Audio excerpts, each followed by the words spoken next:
লক্ষ্মীপুরের এমপি নিজামুদ্দিন কি বলে মনোযোগ দিয়ে শুনুন। আর কত যুদ্ধ, আর কত তর্ক, আর কত বিতর্ক, আর কত ছোট করা।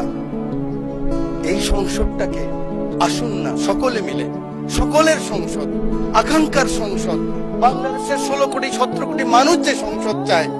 আমি এখানে যত কথাই বলি, আমি মনে করি আপনাকে ঘায়েল করেছি, আপনি মনে করেন আমাকে ঘায়েল করেছেন, কিন্তু বাংলার কৃষক, বাংলার শ্রমিক, বাংলার জেলে সে কিন্তু বোঝে আমার কথা সঠিক না আপনার কথা সঠিক।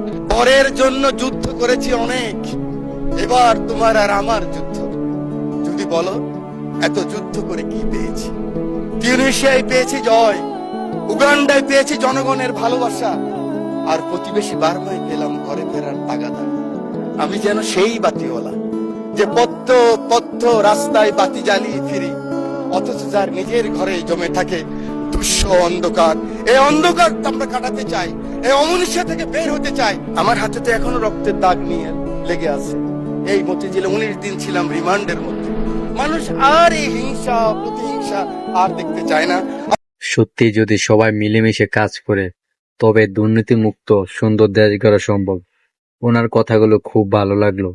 ভিডিওটা ভালো লাগলে শেয়ার করুন।